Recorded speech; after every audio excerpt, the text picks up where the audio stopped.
കഴിഞ്ഞ വർഷത്തെ പോലെ തന്നെ ഈ വർഷവും 4% ആണ്. End of the financial year inflation rate 4% close ചെയ്താൽ മതി. ആ 4% തന്നെ റിസർവ് ബാങ്ക് ഓഫ് ഇന്ത്യയുടെ മാൻഡേറ്റ് +2 ഓർ -2 വരെ ആകാം. ഇങ്ങനെ നിൽക്കുന്ന ഒരു സാഹചര്യത്തിൽ ഇൻഫ്ലേഷൻ റേറ്റ് എന്ന് പറയുന്ന ഒരു ഫാക്ടറിനെ മാത്രം കൺസിഡർ ചെയ്യുകയാണെങ്കിൽ ഇപ്പോഴത്തെ സാഹചര്യത്തിൽ ഒരു ഫർദർ ആയിട്ടുള്ള ഒരു റേറ്റ് കട്ടിന് ഒരു ആവശ്യവും ഇല്ലാത്ത സാഹചര്യമാണുള്ളത്. അതേസമയം റേറ്റ് കട്ട് വേണമോ വേണ്ടയോ എന്നുള്ളത് തീരുമാനിക്കുന്ന മറ്റു ചില ഫാക്ടേഴ്സ് എല്ലാം ഉണ്ട്. പക്ഷെ നമ്മൾ ഇൻഫ്ലേഷന്റെ ഒരു സാഹചര്യത്തിലേക്ക് മാത്രം നമ്മുടെ ചർച്ച ഒതുക്കുകയാണെങ്കിൽ തീർച്ചയായിട്ടും ഫർദർ ആയിട്ടുള്ള റേറ്റ് കട്ടിന് സപ്പോർട്ടിംഗ് ആയിട്ടുള്ള ഒരു സാഹചര്യമല്ല ഇൻഫ്ലേഷൻ റേറ്റിന്റെ കാര്യത്തിൽ ഇന്ത്യയിലുള്ളത്. വളരെ കംഫർട്ടബിൾ ആയിട്ടുള്ള പൊസിഷനാണ് മോണിറ്ററി പോളിസി കമ്മിറ്റിയുടെ മുൻപിൽ ഉള്ള നമ്പർ. അപ്പോൾ അത് GDP-യിലേക്ക് കൂടി കടക്കുകയാണെങ്കിൽ നമ്മൾ ഈ ഒരു രണ്ടാം പാദത്തിലെ ഒരു GDP കണക്ക് പരിശോധിക്കുകയാണെങ്കിൽ 7% എന്നൊരു നിരക്കിലായിരുന്നു നമ്മളൊരു അനുമാനം ഉണ്ടായിട്ടുണ്ടായിരുന്നത്. എന്നാൽ പരിശോധിക്കുകയാണെങ്കിൽ 8.2% അതായത് പ്രതീക്ഷകൾക്ക് മുകളിൽ പോയിരുന്ന ഒരു GDP കണക്കായിരുന്നു പുറത്തു വന്നിട്ടുണ്ടായിരുന്നത്. നിലവിലിപ്പോൾ പരിശോധിക്കുകയാണെങ്കിൽ മികച്ച ഒരു ഗ്രോത്ത് സിറ്റുവേഷൻ നിലനിൽക്കുന്ന ഈ ഒരു സാഹചര്യത്തിൽ ഒരു റേറ്റ് കട്ടിനുള്ള ഒരു സാധ്യതയുണ്ടോ?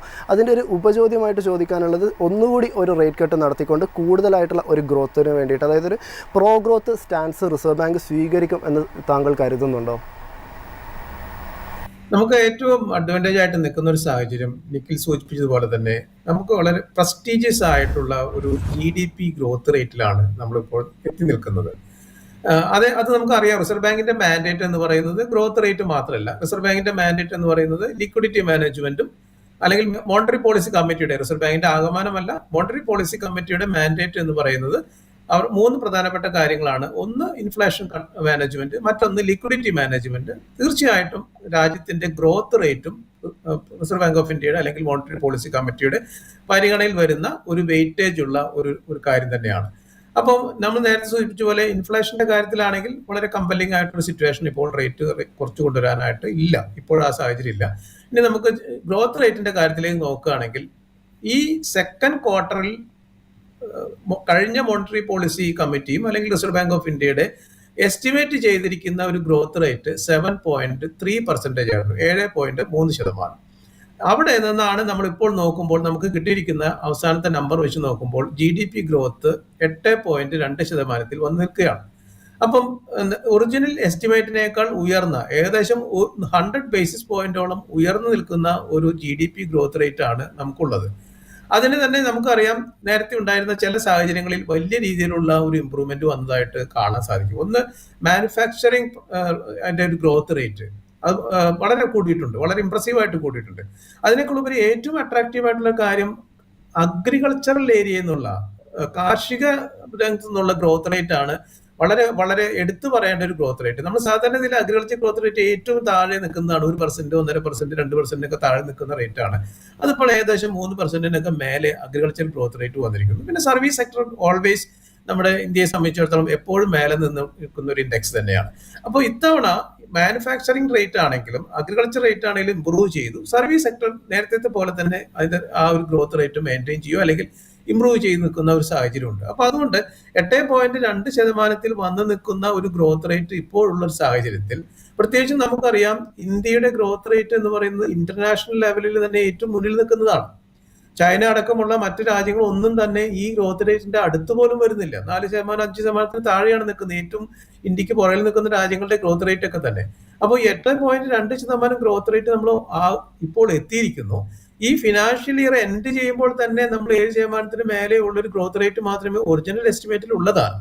പക്ഷെ ഇപ്പോൾ നമ്മൾ 8.2% ഗ്രോത്ത് റേറ്റ് ഓൾറെഡി നമ്മളിപ്പോൾ രജിസ്റ്റർ ചെയ്തിരിക്കുന്ന സാഹചര്യത്തിൽ ഈ ഫിനാൻഷ്യൽ ഇയർ എൻഡ് ആവുന്ന സമയത്ത് തീർച്ചയായിട്ടും 8%-ന് അടുത്ത ഒരു ഗ്രോത്ത് റേറ്റ് വരുമെന്ന് തന്നെയാണ് എല്ലാ പഠനങ്ങളും അല്ലെങ്കിൽ എല്ലാ ഫോർകാസ്റ്റുകളും കാണിക്കുന്നത്.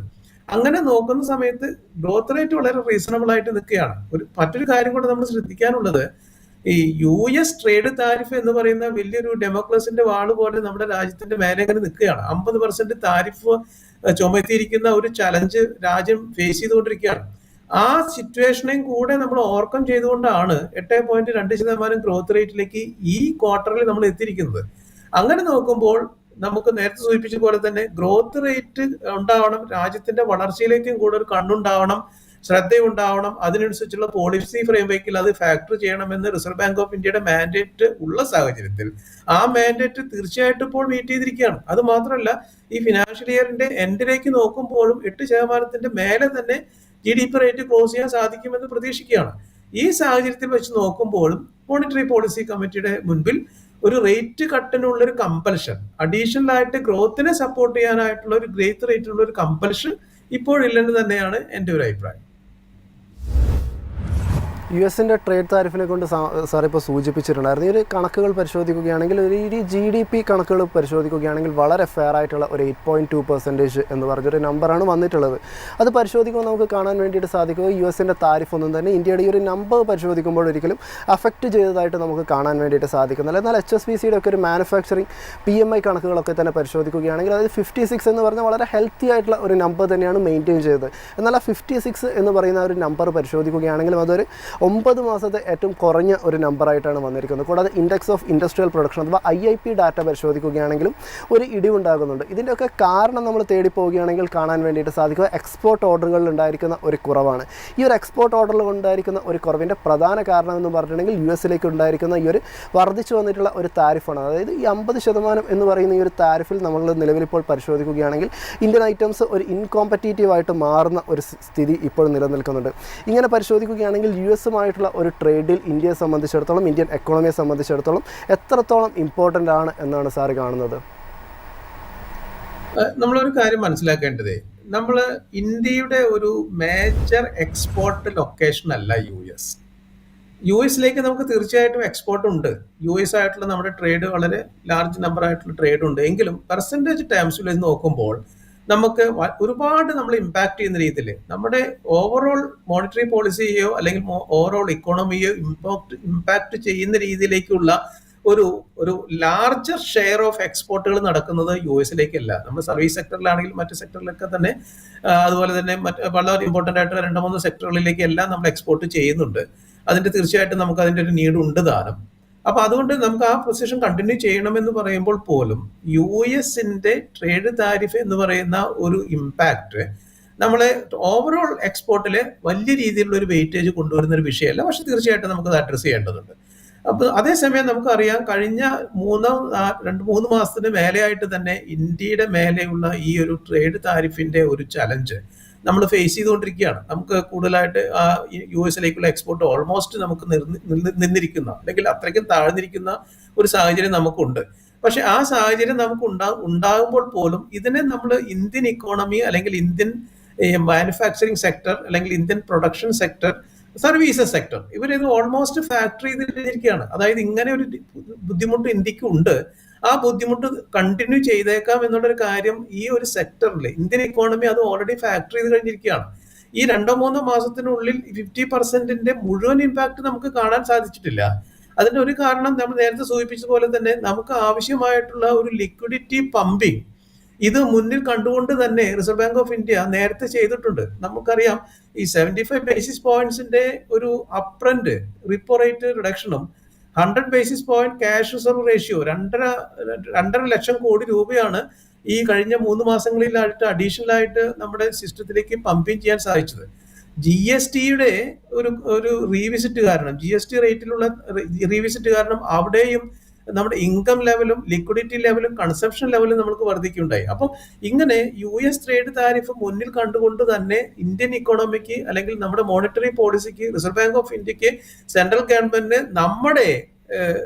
നമ്മുടെ കോർപ്പറേറ്റ് സെക്ടറിനും MSME സെക്ടറിനും എല്ലാം തന്നെ നമുക്കത് ഫാക്ടർ ചെയ്യാൻ കഴിഞ്ഞു. നമ്മൾ അതിനെ ഫേസ് ചെയ്തുകൊണ്ടിരിക്കുന്ന ഒരു സാഹചര്യത്തിൽ കൊണ്ടാണ് നമുക്ക് ഈ Q2 അല്ലെങ്കിൽ ഫസ്റ്റ് ഹാഫ് ഇയറിൽ നമുക്ക് അതിന്റെ വലിയ ഇമ്പാക്ട് ഇല്ലാതിരുന്നത്.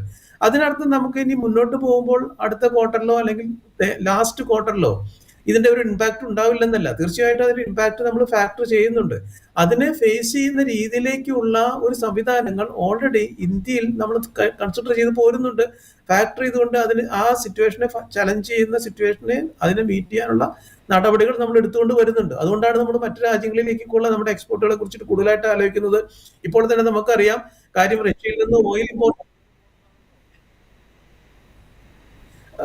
ഈ റഷ്യയിൽ നിന്നുള്ള ഓയിൽ ഇമ്പോർട്ട് നമുക്ക് താഴേക്ക് കൊണ്ടുവരുന്ന ഒരു സാഹചര്യം നമ്മൾ നിലനിൽക്കുമ്പോൾ പോലും പുടിൻ ഇന്ത്യയിൽ വിസിറ്റ് ചെയ്യാൻ പോവുകയാണ്. അപ്പൊ അതുകൊണ്ട് തീർച്ചയായിട്ടും നമുക്ക് ഇതിന്റെ ഇമ്പാക്ട് ഉണ്ടാവും, പ്രൊവൈഡഡ് ഈ ഇഷ്യൂ റിസോൾവ് ചെയ്തില്ലെങ്കിൽ. റിസോൾവ് ചെയ്യുകയാണെങ്കിൽ തീർച്ചയായിട്ടും അത് അഡീഷണൽ സപ്പോർട്ടായിരിക്കും. ഞാൻ പറഞ്ഞു വരുന്നത്, നമ്മുടെ GDP ഗ്രോത്തിന് US ട്രേഡ് ടാരിഫിന്റെ ഇമ്പാക്ട് നിലനിൽക്കുന്ന സാഹചര്യത്തിൽ പോലും 8% രീതിയിൽ നമുക്ക് എത്താൻ ഇപ്പോഴത്തെ സാഹചര്യത്തിൽ നമുക്ക് സാധിക്കും എന്ന് തന്നെയാണ് പ്രതീക്ഷിക്കുന്നത്. സാർ, അതായത് ഇപ്പോൾ റിസർവ് ബാങ്കിൻ്റെ ഭാഗത്ത് നിന്ന് മുമ്പുണ്ടായിരിക്കുന്ന ഒരു ജംബോ റേറ്റ് കട്ടിനെ സംബന്ധിച്ചിടത്തോളം അതിനുശേഷം വന്നിട്ടുള്ള GST റാഷണലൈസേഷനെ സംബന്ധിച്ചിടത്തോളം ഒക്കെയുള്ള കാര്യങ്ങൾ സാർ ഇപ്പോൾ സൂചിപ്പിക്കുകയുണ്ടായി. എന്നാൽ നമ്മൾ നിലവിൽ ഇപ്പോൾ ഒരു CPI ഇൻഫ്ലേഷൻ കണക്ക് പരിശോധിക്കുകയാണെങ്കിൽ, അതായത് 0.25, അതായത് റിസർവ് ബാങ്കിൻ്റെ ഒരു ബാൻഡ് വിഡ്ത്ത് അല്ലെങ്കിൽ ഒരു സഹനപരിധി എന്ന് പറഞ്ഞിട്ടുണ്ടെങ്കിൽ ഏറ്റവും ഐഡിയൽ ആയിട്ടുള്ള ഒരു നമ്പർ എന്ന് പറയുന്നത് 4% ആണ്. അത് കുറഞ്ഞിട്ട് 2% വരെയും പോകാം, വർദ്ധിച്ചിട്ട് 6% വരെയും കടക്കാം. എന്നാൽ ഇപ്പോൾ വന്നിരിക്കുന്ന ഈ ഒരു 0.25% എന്ന് പറയുന്നത്, അതായത് എക്കോണമിയെ സംബന്ധിച്ചിടത്തോളം തീർച്ചയായിട്ടും ഒരു സ്ലോ ഡൗണിനെ തന്നെയാണ് സൂചിപ്പിക്കുന്നത് എന്നൊരു വശം കൂടി അതിനുണ്ട്. അതായത് കാര്യമായിട്ടുള്ള ഒരു കൺസംഷനിലേക്ക് ആളുകൾ കടക്കുന്നില്ല, അല്ലെങ്കിൽ ആളുകളുടെ കയ്യിലേക്ക് കാര്യമായിട്ടുള്ള ഒരു ഇൻകം എത്തിച്ചേർന്നിട്ടില്ല എന്നൊരു രീതി കൂടിയാണ് ഈ ഒരു 0.25 നിലവിലിപ്പോൾ സൂചിപ്പിക്കുന്നത്. അങ്ങനെ നോക്കുകയാണെങ്കിൽ നിലവിലിപ്പോൾ റിസർവ് ബാങ്ക് നടത്തിയിരിക്കുന്ന ഒരു ജംബോ റേറ്റ് കട്ടായാലും അല്ലെങ്കിൽ GSTയുടെ ഭാഗമായിട്ടാണെങ്കിൽ ഓട്ടോ മേഖലയിലൊക്കെ തന്നെ വലിയ രീതിയിലുള്ള ഒരു മുന്നേറ്റം ഉണ്ടായി എന്ന് കാണുന്നുണ്ട്. നിലവിലിപ്പോൾ പരിശോധിക്കുകയാണെങ്കിൽ GDP കണക്കിൽ വലിയ രീതിയിലുള്ള ഒരു മുന്നേറ്റം ഉണ്ടാകുന്നുണ്ട്. എന്നാൽ CPI കുറഞ്ഞു തന്നെ നിൽക്കുന്നു. അതായത് ഒരു സപ്ലൈ സൈഡ് വളരുകയും എന്നാൽ demand side of the economy കാര്യമായിട്ടുള്ള ഒരു പെർഫോമൻസും നിലവിലിപ്പോൾ കാഴ്ചവെക്കുന്നില്ല എന്നൊരു സിനാരിയോ നിലവിലിപ്പോൾ രാജ്യത്ത് നിലനിൽക്കുന്നുണ്ടോ? അതായത് നമ്മളിപ്പോൾ സംസാരിച്ചത് 0.25% ഇൻഫ്ലേഷൻ റേറ്റിൽ വന്നു നിൽക്കുന്ന ഒരു സാഹചര്യത്തിൽ കൺസപ്ഷൻ കുറയുന്ന ഒരു ചലഞ്ച് ഉണ്ടാവില്ലേ എന്നാണ്.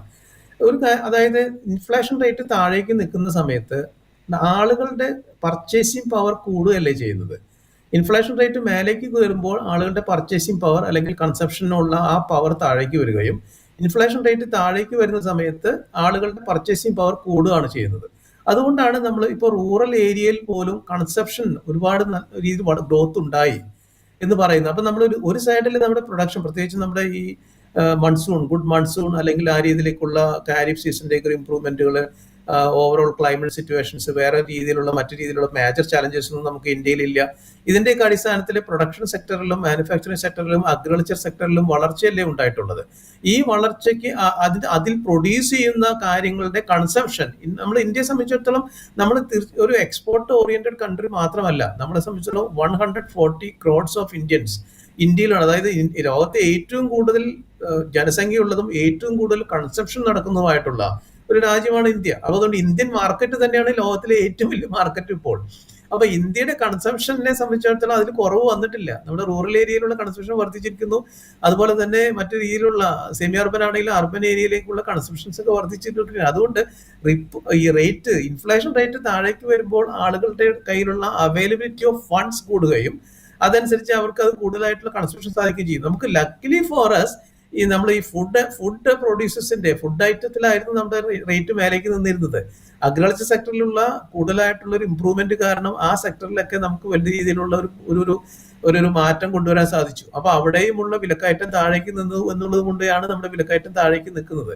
അപ്പൊ അതുകൊണ്ട് അതിന്റെ ഇമ്മീഡിയറ്റ് റെസ്പോൺസ് ഇതാണ്. അതായത് ഇൻഫ്ലേഷൻ റേറ്റ് താഴെ നിൽക്കുന്നു എന്നുള്ളത് കൊണ്ട് ഇക്കോണമി താഴെ പോകുന്ന ഒരു സാഹചര്യത്തിലേക്ക് നമ്മൾ പ്രതീക്ഷിക്കേണ്ട. അങ്ങനെയാണെങ്കിൽ തീർച്ചയായിട്ടും നമുക്ക് 8.2% GDP രജിസ്റ്റർ ചെയ്യാൻ സാധിക്കില്ലല്ലോ ഒക്ടോബർ മാസത്തിൽ. അപ്പൊ അതുകൊണ്ട് അങ്ങനെ ഒരു ചലഞ്ച് ഞാൻ കാണുന്നില്ല. അതേസമയം ഇൻഫ്ലേഷൻ റേറ്റ് ഒരുപാട് താഴേക്ക് പോവുകയാണെങ്കിൽ അതും ഇക്കോണമിക്ക് നല്ലതല്ല. ഇപ്പോഴത്തെ സിറ്റുവേഷനിൽ നമുക്ക് 25 ബേസിസ് പോയിന്റ്സ് എന്ന് പറയുന്ന ഇൻഫ്ലേഷൻ റേറ്റ് എന്ന് പറയുന്നത് അതുമാത്രമാണ് ഫാക്ടർ ചെയ്യുന്നതെങ്കിൽ അത് നല്ലതല്ല. അതുകൊണ്ടാണ് റിസർവ് ബാങ്ക് ഓഫ് ഇന്ത്യ തന്നെ പറഞ്ഞത് 4% എന്ന് പറയുന്ന ഒരു ഗൈഡൻസ് നമ്പർ വെക്കുകയും ±2 ഒതുക്കാൻ കാര്യം അതുകൊണ്ടാണ്. അതേസമയം ഒരു കാര്യം ശ്രദ്ധിക്കണം, നമ്മളിപ്പോൾ 25 ബേസിസ് പോയിന്റ്സ് ഉള്ള ഇൻഫ്ലേഷൻ റേറ്റ് ഇപ്പോൾ ഉണ്ടെങ്കിലും അതേസമയം നമ്മൾ end of the financial year നമ്മൾ ഇപ്പോൾ എസ്റ്റിമേറ്റ് ചെയ്യുന്നത് വരും കാലങ്ങളിൽ അഡീഷണൽ ആയിട്ടുള്ള ഒരു സാമ്പത്തിക സാഹചര്യങ്ങളെല്ലാം മനസ്സിലാക്കിക്കൊണ്ട് തന്നെ ഇപ്പോൾ നമ്മൾ എസ്റ്റിമേറ്റ് ചെയ്യുന്നത് ഏകദേശം 2.25 2.5 മധ്യേ ക്ലോസ് ചെയ്യുമെന്നാണ് ഇൻഫ്ലേഷൻ റേറ്റ്. അപ്പോൾ തീർച്ചയായിട്ടും അത് റിസർവ് ബാങ്ക് ഓഫ് ഇന്ത്യയുടെ ഗൈഡൻസിൽ തന്നെയാണ് നമ്മൾ ഈ വർഷം ക്ലോസ് ചെയ്യാൻ പോകുന്നത്. അതുകൊണ്ട് ഇപ്പോഴുള്ള ഒരു സിറ്റുവേഷൻ മാത്രം ബേസ് ചെയ്തുകൊണ്ടായിരിക്കില്ല മോണിറ്ററി പോളിസി ഒരു ഡിസിഷൻ എടുക്കുക. മോണിറ്ററി പോളിസി നിലവിലുള്ള സിറ്റുവേഷൻസ് മനസ്സിലാക്കുന്ന പോലെ തന്നെ ഒരു ഫ്യൂച്ചർ എസ്റ്റിമേറ്റ് അല്ലെങ്കിൽ ഒരു വിഷൻ എന്താണ് മുന്നോട്ടുള്ളത്, മുന്നോട്ട് വരുന്ന സാഹചര്യങ്ങൾ എങ്ങനെയാണ് വിലയിരുത്തുന്നത് എന്നുള്ളതിനനുസരിച്ച് അത് ഇന്ത്യയിലെ സാഹചര്യമാവും, വിദേശത്തുള്ള മറ്റ് സാഹചര്യങ്ങളാവും. US ട്രേഡ് താരിഫ് അടക്കമുള്ള കാര്യങ്ങൾ ഫാക്ടർ ചെയ്തുകൊണ്ട് തന്നെയായിരിക്കും തീരുമാനിക്കുന്നത്. പക്ഷേ to sum up 25 basis points എന്നുള്ളത് അതുകൊണ്ട് മാത്രം നമ്മളതൊരു ചലഞ്ചായിട്ട് കാണേണ്ടതില്ല. കൺസംഷൻ കൂടിക്കൊണ്ടിരിക്കുന്ന സാഹചര്യം ഉണ്ട് എന്നുള്ളത് തന്നെയാണ് 8.2% GDP റേറ്റ് രജിസ്റ്റർ ചെയ്യാൻ സാധിച്ചതെന്ന് നമ്മൾ മനസ്സിലാക്കുന്നത്. സാർ, ഇപ്പോൾ ഇൻഫ്ലേഷൻ കുറഞ്ഞു എന്നുള്ള കാര്യം വളരെ വിസിബിളായിട്ട് നമുക്ക് വ്യക്തമാണ്. എന്നാൽ ഈ ഒരു ഇൻഫ്ലേഷൻ കുറഞ്ഞു നിൽക്കുന്ന ഈ ഒരു സാഹചര്യത്തിലും അതിൻ്റെ ഒരു പാസ് ആണ്, അതായത് സാധാരണക്കാരൻ്റെ ഒരു വശം പരിശോധിക്കുകയാണെങ്കിൽ അതിൻ്റെ ഒരു എഫക്റ്റ് എത്രത്തോളം കിട്ടി എന്നാണ് സാർ കാണുന്നത്? ഇൻഫ്ലേഷൻ കുറയുക എന്ന് പറഞ്ഞു കഴിഞ്ഞാൽ സാധനങ്ങളുടെ വില കുറയുന്നു എന്നാണല്ലോ അതിൻ്റെ ഒരു അർത്ഥം. നേരത്തെ പ്രത്യേകിച്ച് ഞാൻ നേരത്തെ സൂചിപ്പിച്ചു, കാർഷിക ഉൽപ്പന്നങ്ങളുടെ മായിട്ട് ബന്ധപ്പെട്ട ഫുഡ് ഐറ്റംസുമായിട്ട് ബന്ധപ്പെട്ട ആ ഗുഡ്സിന്റെ അല്ലെങ്കിൽ അങ്ങനെയുള്ള ആ പ്രോഡക്ട്സുകളുടെ റേറ്റ് മേലേക്ക് കയറി നിൽക്കുന്നു എന്നൊരു സാഹചര്യം ഉണ്ടായിരുന്നത് ആണ് ഇപ്പോൾ നമ്മളിങ്ങനെ താഴേക്ക് വന്നിരിക്കുന്നത്. അപ്പോൾ അതുകൊണ്ട് ആളുകൾക്ക് ഇപ്പോഴത്തെ സാഹചര്യത്തിൽ കൂടുതൽ സാധനങ്ങൾ വാങ്ങിക്കാൻ സാധിക്കും, കൂടുതൽ ലിക്വിഡിറ്റി ഉണ്ട് ആളുകളുടെ കയ്യിൽ. GSTയുടെ റേറ്റ് റീവിസിറ്റ് ചെയ്തുകൊണ്ട് ആ രീതിയിൽ ഇപ്പൊ നമ്മൾ അൾട്ടിമേറ്റ്ലി GST പേ ചെയ്യുന്നത് കൺസ്യൂമേഴ്സ് ആണല്ലോ, നമ്മൾ ഇൻഡിവിജ്വൽസ് ആണല്ലോ. ആരാണോ കൺസ്യൂം ചെയ്യുന്നത് അവരാണ് അൾട്ടിമേറ്റ്ലി GST കൊടുക്കുന്നത്. ഇപ്പൊ നമ്മൾ 18% ഉണ്ടായിരുന്ന GST ഇനി മുകളിൽ തരണ്ട എന്ന് പറയുന്ന ചില ഡിസിഷൻസ് വന്നിട്ടുണ്ട്. അതുപോലെ തന്നെ ഹയർ GST ഉണ്ടായിരുന്ന താരിഫ് താഴേക്ക് കൊണ്ടുവന്നിരിക്കുന്നുണ്ട്. ഇതിന്റെ എല്ലാം ഫൈനലായിട്ട് നെറ്റ് സേവിങ്സ് ഉണ്ടാകുന്നത് ഇൻഡിവിജ്വൽസിന്റെ കയ്യിലല്ലേ. അവർക്ക് അപ്പോൾ അതുകൊണ്ട് കൂടുതൽ വാങ്ങിക്കാൻ സാധിക്കും എന്ന് പറയുന്ന ഒരു കംഫർട്ടാണ് അവിടെ ഉള്ളത്. അപ്പൊ അതുകൊണ്ട് തീർച്ചയായിട്ടും അത് ഈ കൂടുതലായിട്ടുള്ളൊരു പർച്ചേസിംഗ് കപ്പാസിറ്റി അല്ലെങ്കിൽ availability of funds in the hands of the common man കൂടുന്ന ഒരു സാഹചര്യമാണ് ഉള്ളത്. അതുകൊണ്ടാണ് തീർച്ചയായിട്ടും നേരത്തെ ഞാൻ സൂചിപ്പിച്ച പോലെ പർച്ചേസിംഗ് പവർ കൂടുന്നതും കൺസംഷൻ കൂടുന്നതും രാജ്യത്തിന്റെ GDPയിൽ ആ വളർച്ച നമുക്ക് കാണാൻ സാധിക്കും. സാർ, അടുത്തായിട്ട് ബാങ്കിങ് മേഖലയിലേക്കാണ് കടക്കുന്നത്. ഇപ്പോൾ നമ്മളിപ്പോൾ പരിശോധിക്കുകയാണെങ്കിൽ ഒരു മാനുഫാക്ചറിങ് സെഗ്മെൻ്റ് ആയാലും അല്ലെങ്കിൽ ഒരു സർവീസ് സെക്ടർ ആയാലും അല്ലെങ്കിൽ ഒരു അഗ്രികൾച്ചർ സെക്ടർ ആയിട്ടുണ്ടെങ്കിലും ഒക്കെ തന്നെ ബാങ്കിൻ്റെ ഭാഗത്ത് നിന്നുള്ളൊരു ക്രെഡിറ്റ് അല്ലെങ്കിൽ ആ ഒരു ക്രെഡിറ്റ് സപ്പോർട്ട് എന്ന് പറയുന്നത് വളരെ അത്യാവശ്യമായിട്ടുള്ള ഒരു കാര്യമാണ്. എന്നാൽ നിലവിലെ ബാങ്കുകളുടെ ഒക്കെ തന്നെ ഒരു ക്രെഡിറ്റ് ഡെപ്പോസിറ്റ് റേഷ്യോ പരിശോധിക്കുകയാണെങ്കിൽ ഏകദേശം ഒരു 80% എന്നൊക്കെയുള്ളൊരു നിരക്കിലാണ് കാണാൻ വേണ്ടിയിട്ട് സാധിക്കുന്നത്. നിലവിൽ ഈ ഒരു ക്രെഡിറ്റ് ഡെപ്പോസിറ്റ് റേഷ്യോ നിലവിലിപ്പോൾ അനലൈസ് ചെയ്യുമ്പോൾ, അതായത് ഈ പറയുന്ന സെഗ്മെൻറ്റുകൾക്കൊക്കെ നൽകാൻ വേണ്ടിയിട്ടുള്ളൊരു ആഡിക്വേറ്റ് ആയിട്ടുള്ള ഒരു ഫണ്ട് ഇപ്പോൾ ബാങ്കുകളുടെ ഒക്കെ തന്നെ കയ്യിൽ ഉണ്ട് എന്ന് സാർ കരുതുന്നുണ്ടോ? അതിനു വേണ്ടിയിട്ട് റിസർവ് ബാങ്കിന്റെ ഭാഗത്ത് നിന്ന് ഏത് രീതിയിലുള്ള ഒരു സപ്പോർട്ടായിരിക്കും ആവശ്യമായിട്ടും വരിക? ഇന്നത്തെ സാഹചര്യത്തില് വളരെ എന്താ പറയുന്നത്, വളരെ ഇൻട്രസ്റ്റിംഗ് ആയിട്ടുള്ള ഒരു സാഹചര്യമാണ് ഇപ്പൊ നിലവിലുള്ളത്. ഇപ്പൊ ഇതുവരെ നമ്മൾ സംസാരിച്ചത് നമ്മുടെ രാജ്യത്ത് ആവശ്യത്തിന് ലിക്വിഡിറ്റി ഉണ്ട്. 75 ബേസിസ് പോയിന്റ്സ് റിപ്പോ റേറ്റിൽ കുറവ് വരുത്തിക്കൊണ്ടുള്ള ഒരു ലിക്വിഡിറ്റി പമ്പിങ് ചെയ്യാൻ സാധിച്ചു. 100 ബേസിസ് പോയിന്റ് CRR റേറ്റിലുള്ള ലിക്വിഡിറ്റി അഡീഷണൽ ആയിട്ട് രാജ്യത്തേക്ക് പമ്പ് ചെയ്യാൻ സാധിച്ചു. GST റേറ്റിൽ വരുന്നിരിക്കുന്ന ഒരു മാറ്റങ്ങൾ കാരണം അതിനനുസരിച്ചുള്ള അഡീഷണൽ ലിക്വിഡിറ്റി നമ്മുടെ ഇക്കണോമിക് അല്ലെങ്കിൽ സാമ്പത്തിക രംഗത്തേക്ക്, ഫിനാൻഷ്യൽ സിസ്റ്റത്തിലേക്ക് പമ്പ് ചെയ്യാൻ സാധിച്ചു. അതിന്റെ എല്ലാ അടിസ്ഥാനത്തിൽ ആവശ്യത്തിന് അഡിക്വേറ്റ് ആയിട്ടുള്ള ഒരു ലിക്വിഡിറ്റി നമ്മുടെ സാമ്പത്തിക സംവിധാനത്തിലേക്ക്, ഇക്കോണമിയിലേക്ക്, ഫിനാൻഷ്യൽ സിസ്റ്റത്തിലേക്ക് കൊണ്ടുവരാൻ സാധിച്ചു എന്നുള്ളത് നമ്മൾ ഡിസ്കസ് ചെയ്ത് കഴിഞ്ഞു. അതിന്റെ അടിസ്ഥാനത്തിലാണ് നമ്മൾ പറയുന്നത് GDP റേറ്റ് 8.2% ഗ്രോ ചെയ്യാനൊക്കെ നമുക്ക് സാധിച്ചു എന്ന് പറയുന്നത്. ഇനി നമ്മൾ പറയുന്നത് ഈ ഫിനാൻഷ്യൽ ഇയർ എൻഡ് ആകുമ്പോൾ എല്ലാ എസ്റ്റിമേറ്റുകളും കാണിക്കുന്നത് 8% മേലെ ഒരു പക്ഷേ നമുക്ക് ഒരു GDP ക്ലോസ് ചെയ്യാൻ സാധിച്ചേക്കും, GDP റേറ്റ് ക്ലോസ് ചെയ്യാൻ സാധിച്ചേക്കും. US ട്രേഡ് താരിഫിന്റെ കാര്യത്തിലാണ് നമ്മൾ ഡിസ്കസ് ചെയ്ത് കഴിയുകയാണ്. അതായത് US ട്രേഡ് താരിഫിന്റെ ഇമ്പാക്ട് ഇപ്പോൾ ഉണ്ടായിട്ടില്ല. ആ സിറ്റുവേഷൻ കണ്ടിന്യൂ ചെയ്യുകയാണെങ്കിൽ അഡീഷണൽ ആയിട്ടൊരു ഇമ്പാക്ട് അവിടെ വന്നേക്കാം. അവിടെ എന്തെങ്കിലും ഒരു റെസൊല്യൂഷൻ വരികയാണെങ്കിൽ തീർച്ചയായിട്ടും അത് ഗ്രോത്തിനെ സപ്പോർട്ട് ചെയ്യും. ഈ ഫാക്ടേഴ്സ് എല്ലാം നമ്മൾ ഡിസ്കസ് ചെയ്തിരിക്കുന്നതിന്റെ ഒരു അടിസ്ഥാനപരമായിട്ടൊരു കാര്യം, സിസ്റ്റത്തിൽ ആവശ്യത്തിന് ലിക്വിഡിറ്റി ഉണ്ട് അല്ലെങ്കിൽ ലിക്വിഡിറ്റി ഉണ്ടാവും എന്നുള്ള ഒരു അടിസ്ഥാനത്തിലാണ്.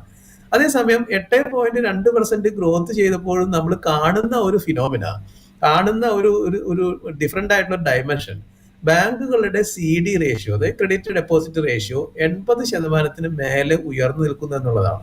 നമുക്കറിയാം ചില സമയങ്ങളിൽ ചില ബാങ്കുകളിൽ 80% മേലെ CD റേഷ്യോക്ക് ഉണ്ടാകുന്ന സാഹചര്യങ്ങളൊക്കെ നേരത്തെ ഉണ്ടായിട്ടുണ്ട്. പക്ഷെ ഇൻഡസ്ട്രി ആസ് എ ഹോൾ അല്ലെങ്കിൽ രാജ്യത്തിലുള്ള ബാങ്കുകളിൽ ആകമാനം തന്നെ ശരാശരി 80% മേലെ ക്രെഡിറ്റ് ഡെപ്പോസിറ്റ് റേഷ്യോ വരുന്ന ഒരു സാഹചര്യം വളരെ ഒരു അൺപ്രസിഡന്റഡ് ആണ്. അപ്പം 80% മേലെ cash deposit credit deposit ratio എന്ന് പറഞ്ഞു കഴിഞ്ഞാൽ ബാങ്കുകൾക്ക് ഇനി ലെൻഡ് ചെയ്യാൻ കഴിയില്ല. CRR കീപ്പ് ചെയ്യണം, മറ്റു രീതിയിലുള്ള കമ്മിറ്റ്മെന്റുകളൊക്കെ ബാങ്കുകൾക്കുണ്ട്. അപ്പൊ 100 രൂപയിൽ 80% ഓൾറെഡി ഡിസ്പേഴ്സ് ചെയ്തിരിക്കുകയാണ്, ലെൻഡ് ചെയ്തിരിക്കുകയാണ്. ഇപ്പോൾ CRR റേറ്റ് മറ്റു രീതിയിലുള്ള കമ്മിറ്റ്മെന്റുകളെല്ലാം മീറ്റ് ചെയ്ത് വരുന്ന സമയത്ത് ഇപ്പോൾ അതിന്റെ അർത്ഥം ബാങ്കിങ് സിസ്റ്റത്തിൽ കൂടുതലായിട്ട് വായ്പ കൊടുക്കാൻ സാധിക്കുന്നില്ല എന്ന് പറയുന്ന ഒരു ചലഞ്ചാണ്. ഒരു കാര്യം നമ്മൾ ശ്രദ്ധിക്കണം, നമ്മൾ ഇവിടെ നിന്ന് അങ്ങോട്ടുള്ള നമ്മളിപ്പോ പ്രവേശിക്കുന്നത് ഇപ്പോൾ മൂന്നാമത്തെ ക്വാർട്ടറിലേക്കും 4ാമത്തെ ക്വാർട്ടറിലേക്കാണ്. ഏത് രാജ്യത്തിന്റെ ആവട്ടെ, ഇന്ത്യയുടെ അടക്കം ഏത് രാജ്യത്തിന്റെയും GDP ഗ്രോത്ത് കൂടുതൽ റേറ്റ് ഉള്ളത് എപ്പോഴും സെക്കൻഡ് ഹാഫ് ഇയറിലായിരിക്കും. അപ്പോഴായിരിക്കും അവിടെ ഇക്കണോമിക് ആക്ടിവിറ്റീസും ഫിനാൻഷ്യൽ ആക്ടിവിറ്റീസും എല്ലാം കൂടുതലായിട്ടുള്ളത്.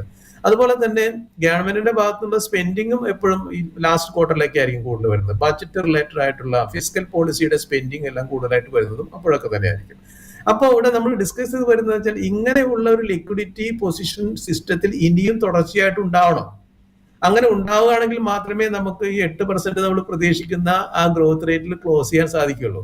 ബാങ്കുകൾക്ക് ലെൻഡ് ചെയ്യാൻ സാധിക്കണം. നമ്മൾ പറഞ്ഞു മാനുഫാക്ചറിങ് സൈഡിലാണെങ്കിലും പ്രൊഡക്ഷൻ സൈഡിലാണെങ്കിലും അഗ്രികൾച്ചർ സൈഡിലാണെങ്കിലും സർവീസ് സൈഡിലാണെങ്കിലും എല്ലാം തന്നെ കൂടുതൽ ഗ്രോത്ത് നമ്മൾ പ്രതീക്ഷിക്കുന്നുണ്ട്. അവിടെ ആ ഗ്രോത്ത് പ്രതീക്ഷിക്കുന്നതിന്റെ ഒരു ലൈഫ് ബ്ലഡ് എന്ന് പറയുന്നത് ആവശ്യമായിട്ടുള്ള ലിക്വിഡിറ്റി അല്ലെങ്കിൽ അതിനനുസരിച്ചുള്ള ഒരു വായ്പയുടെ ഉണ്ടാവണം, അവൈലബിലിറ്റി ഉണ്ടാവണം. അതുണ്ടാവണമെങ്കിൽ ബാങ്കുകളുടെ അടുത്ത് ഫണ്ട് വേണം. ബാങ്കുകൾ ഫേസ് ചെയ്യുന്ന ഒരു ഡിഫിക്കൽട്ടി ഇപ്പോൾ മറിച്ചൊരു കാര്യമാണ്, നമ്മൾ ഇതുവരെ സംസാരിക്കാത്തൊരു വിഷയമാണ്. ബാങ്കുകളുടെ അടുത്തേക്ക് കൂടുതൽ ഫണ്ട് വരണമെങ്കിൽ ബാങ്കുകൾക്ക് ബാങ്ക് ഡെപ്പോസിറ്റിന്റെ റേറ്റ് കൂടുതലായിട്ട് കൊടുക്കണം. ബാങ്ക് ഡെപ്പോസിറ്റിന്റെ റേറ്റ് ഈ ഫിനാൻഷ്യൽ ഇയറിൽ, പ്രത്യേകിച്ചും കഴിഞ്ഞ ഫിനാൻഷ്യൽ ഇയറിന്റെ തുടക്കത്തിലും അവസാനത്തിലും ഈ ഫിനാൻഷ്യൽ ഇയറിന്റെ ഇതുവരെയുള്ള സമയങ്ങളെല്ലാം തന്നെ ഈ 75 ബേസിസ് പോയിന്റ്സ് അപ്രന്റ് ആയിട്ട് റിപ്പോ റേറ്റ് കുറച്ചതുകൊണ്ടെല്ലാം തന്നെ ബാങ്കുകളുടെ ലോണുകളുടെ റേറ്റ് കുറച്ചിരിക്കുകയാണ്. അത് തീർച്ചയായിട്ടും ഗ്രോത്തിനെ സപ്പോർട്ട് ചെയ്യും. വായ്പയുടെ റേറ്റ് കുറഞ്ഞിരിക്കുക എന്ന് പറയുമ്പോൾ, പക്ഷെ അതിന്റെ മറുസൈഡാണ് വായ്പയുടെ റേറ്റ് കുറയുമ്പോൾ, റിപ്പോ റേറ്റ് കുറയുമ്പോൾ ബാങ്ക് സ്വീകരിക്കുന്ന ഡെപ്പോസിറ്റുകളുടെയും റേറ്റ് കുറയും. ബാങ്കിന്റെ ഡെപ്പോസിറ്റിന്റെ റേറ്റ് കുറയുമ്പോൾ ബാങ്കിലേക്ക് ആളുകൾ ഡെപ്പോസിറ്റ് ചെയ്യാനുള്ള ഒരു അട്രാക്ഷൻ കുറയും. അതിനുള്ള ആ ഒരു എന്ന് പറയുന്ന അട്രാക്ഷൻ കുറയും, അതിനുള്ള ആകർഷണം കുറയും. അപ്പോൾ മറിച്ചൊരു കാര്യം, ഇപ്പോൾ നമ്മൾ കാണുന്ന ഒരു ട്രെൻഡാണ്, കൂടുതലായിട്ട് വരുന്ന ഇൻവെസ്റ്റ്മെന്റുകളെല്ലാം പോകുന്നത് മ്യൂച്വൽ ഫണ്ടിലേക്കും ഷെയർ മാർക്കറ്റിലേക്കാണ്. അതിൻ്റെതായിട്ടുള്ള കാരണങ്ങളുണ്ട്. അത് അങ്ങനെ ആവുന്നത് തെറ്റാണെന്നൊന്നും ഞാൻ പറയുന്നില്ല. അതിൻ്റെതായിട്ടുള്ള കാരണങ്ങളുണ്ട്. ബെറ്റർ ആയിട്ടുള്ള റിട്ടേൺ കിട്ടുന്നുണ്ട്. ആഗോള അടിസ്ഥാനത്തിൽ സ്റ്റോക്ക് മാർക്കറ്റിലേക്ക് ബുള്ളിഷായിട്ട് നിൽക്കുന്ന ഒരു സാഹചര്യം നമുക്ക് ഇപ്പോഴും ഉണ്ട്. ബാങ്ക് ഡിപ്പോസിറ്റിനേക്കാൾ ബെറ്റർ ആയിട്ടുള്ള റിട്ടേൺ കിട്ടുന്നുണ്ട്. അത് മാത്രമല്ല, new depositors, new investors, new generation investors എല്ലാം തന്നെ ഇതുപോലെ മ്യൂച്വൽ ഫണ്ടിലേക്കും സ്റ്റോക്ക് മാർക്കറ്റിലേക്കൊക്കെ ഇൻവെസ്റ്റ് ചെയ്യാൻ കൂടുതലായിട്ട് അവയർനെസ് ഉള്ള ആളാണ്, എഡ്യൂക്കേഷൻ ഉള്ള ആളാണ്, അതിനെ ആഗ്രഹിക്കുന്ന ആളാണ്. അപ്പൊ ബാങ്ക് ഡെപ്പോസിറ്റിന് പൊതുവെ ആ ഒരു ചലഞ്ച് നിലനിൽക്കുമ്പോഴാണ് ഓൾറെഡി ബാങ്ക് ഡെപ്പോസിറ്റുകളുടെ റേറ്റ് താഴെ നിൽക്കുന്നത്. ഇനിയും ഒരു റേറ്റ് കട്ടിലേക്ക് വന്നാൽ, ഇപ്പോഴുള്ള 25 ബേസിസ് പോയിന്റ്സിന് പകരം ഇനി അടുത്ത ഈ മോണിറ്ററി പോളിസി കമ്മിറ്റി 25 ബേസിസ് പോയിന്റ്സും കൂടെ താഴേക്ക് കൊണ്ടുവന്നു കഴിഞ്ഞാൽ നമ്മുടെ വീണ്ടും ലോണുകളുടെ റേറ്റ് 25 ബേസിസ് ആയിട്ട് കുറയും, വായ്പയ്ക്ക് റേറ്റ് കുറയും തീർച്ചയായിട്ടും. അപ്പോൾ ഡെപ്പോസിറ്റിന്റെ റേറ്റും ബാങ്കുകൾ തീർച്ചയായിട്ടും 25% താഴേക്ക് കൊണ്ടുവരും. 25% കൂടെ താഴേക്ക് കൊണ്ടുവന്നു കഴിഞ്ഞാൽ ഇനിയും ബാങ്കുകൾക്ക് ഡെപ്പോസിറ്റ് കിട്ടാനുള്ള ബുദ്ധിമുട്ടുണ്ടാവും. അപ്പൊ അതുകൊണ്ട് ഈ ഒരു മോണിറ്ററി പോളിസിയുടെ മുന്നിലുള്ള ഒരു വലിയൊരു ഡിലമ്മ, ബാങ്കിങ് സിസ്റ്റത്തിൽ നിന്ന് തുടർച്ചയായിട്ട് ഇനി വായ്പ കിട്ടിയാൽ മാത്രമേ GDP ഗ്രോത്തിലേക്ക് കാര്യങ്ങൾ കൊണ്ടുവന്ന് എത്തിക്കാൻ സാധിക്കുള്ളൂ. പ്രൊഡക്ഷനാണെങ്കിലും അഗ്രികൾച്ചറിനാണെങ്കിലും സർവീസ് സെക്ടറിനാണെങ്കിലും ഏത് സെക്ടറിലേക്കാണെങ്കിലും ഇനി വായ്പയുടെ പമ്പിങ് ആവശ്യമുണ്ട്. അങ്ങനെ വായ്പയുടെ പമ്പിങ് ചെയ്യാൻ ബാങ്കുകളെ സംബന്ധിച്ചിടത്തോളം റിസോഴ്സ് മൊബിലൈസേഷന്റെ ആവശ്യമുണ്ട്. റേറ്റ് കട്ട് ഇനിയും താഴേക്ക് കൊണ്ടുവന്നു കഴിഞ്ഞാൽ റിസോഴ്സ് മൊബിലൈസേഷൻ ബാങ്കുകൾക്ക് വീണ്ടും ചലഞ്ചായിരിക്കും. ഇങ്ങനെയുള്ള ഒരു വളരെ ഒരു കോംപ്ലക്സ് ആയിട്ടുള്ള ഒരു സിറ്റുവേഷൻ ആണ് ഇത്തവണ മോണിറ്ററി പോളിസി കമ്മിറ്റിയുടെ മുൻപിലുള്ളത്.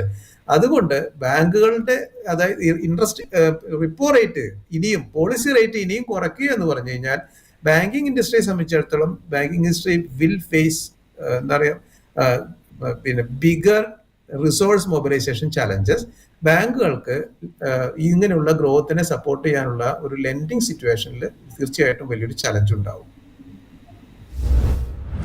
സാർ, നിലവിലിപ്പോൾ പരിശോധിക്കുകയാണെങ്കിൽ അത് വളരെ ഡൈവേഴ്സിഫൈഡ് ആയിട്ടുള്ള ഒരു ഫാക്ടേഴ്സിനോട് തന്നെയാണ് ഇപ്പോൾ റിസർവ് ബാങ്കിന് കോപ്പപ്പ് ചെയ്യേണ്ടതായിട്ടുള്ളത്. അതായത് പരിശോധിക്കുകയാണെങ്കിൽ വളരെ താഴ്ന്ന നിരക്കിൽ നിൽക്കുന്ന ഒരു CPI റേഷ്യോ കാണാൻ വേണ്ടിയിട്ട് സാധിക്കുന്നു. കൂടാതെ GDPയിലേക്ക് പോവുകയാണെങ്കിൽ വളരെ സ്റ്റണ്ണിങ് ആയിട്ടുള്ള ഒരു നമ്പർ കൂടിയാണ് കാണാൻ വേണ്ടിയിട്ട് സാധിക്കുന്നത്. മറുവശം പരിശോധിക്കുകയാണെങ്കിൽ രൂപയെ സംബന്ധിച്ചിടത്തോളം നോക്കുകയാണെങ്കിൽ ഒരു റെക്കോർഡ് ലോ ഹിറ്റ് ചെയ്യുന്ന ഒരു കാഴ്ചയുണ്ട്. കൂടാതെ ഒരു ക്രെഡിറ്റ് ഡെപ്പോസിറ്റ് റേഷ്യോകൾ പരിശോധിക്കുകയാണെങ്കിൽ ബാങ്കുകളും ചെറിയ രീതിയിലുള്ള ഒരു ചലഞ്ചസ് ഒക്കെ തന്നെ നിലവിലിപ്പോൾ നേരിട്ടുകൊണ്ടുമിരിക്കുന്നു.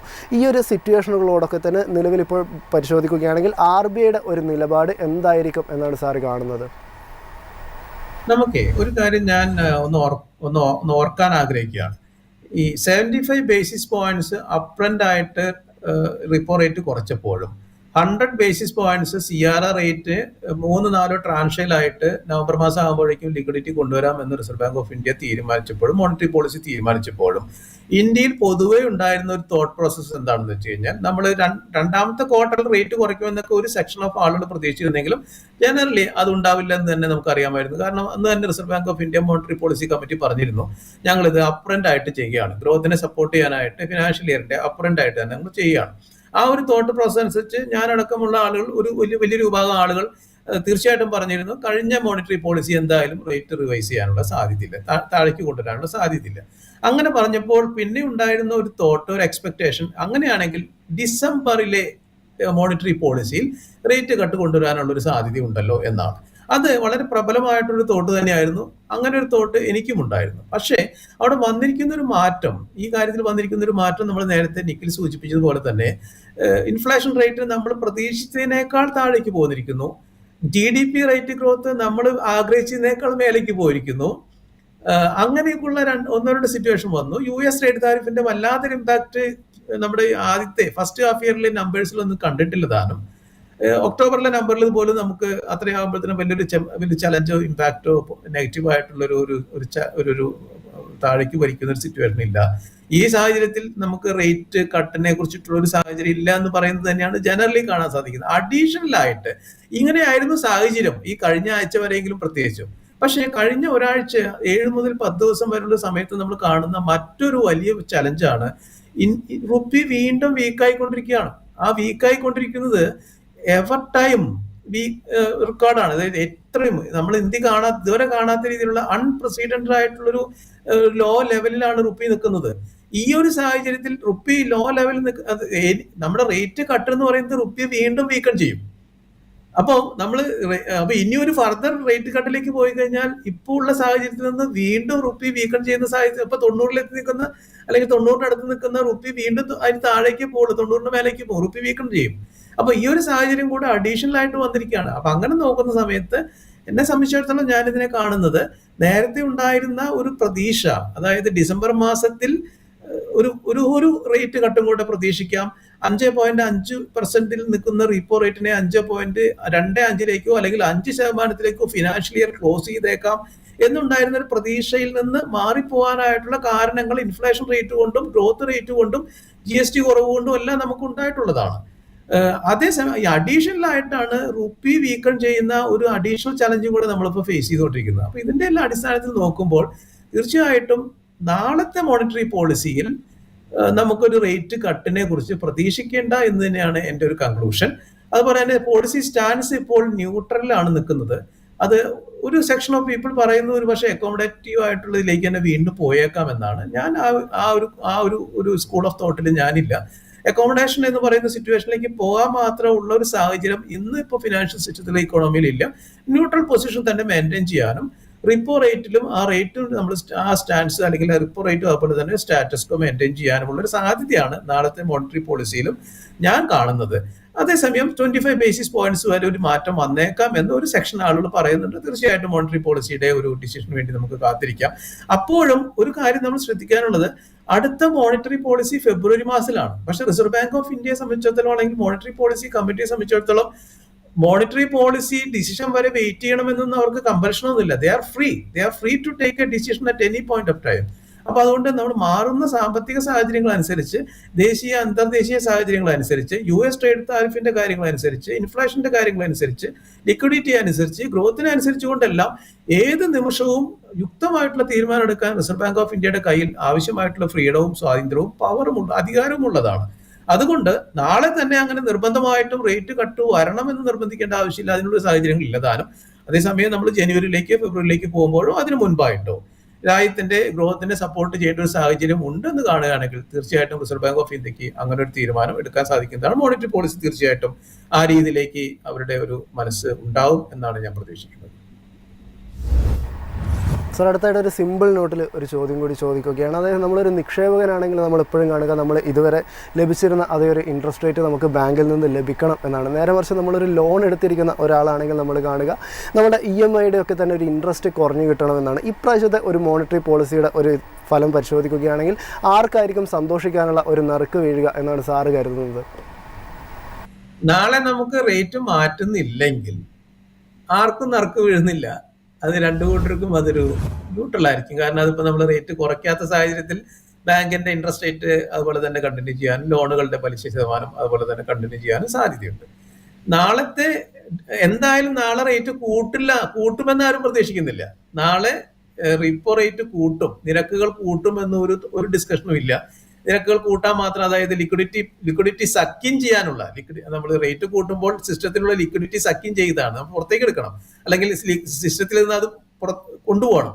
അങ്ങനെ ഒരു കമ്പൽഷൻ ഇപ്പോഴില്ല. അതുകൊണ്ട് റിപ്പോ റേറ്റ് നാളെ കൂട്ടുമെന്നൊരു ഡിസ്കഷൻ ഒരിക്കലും ഇല്ല.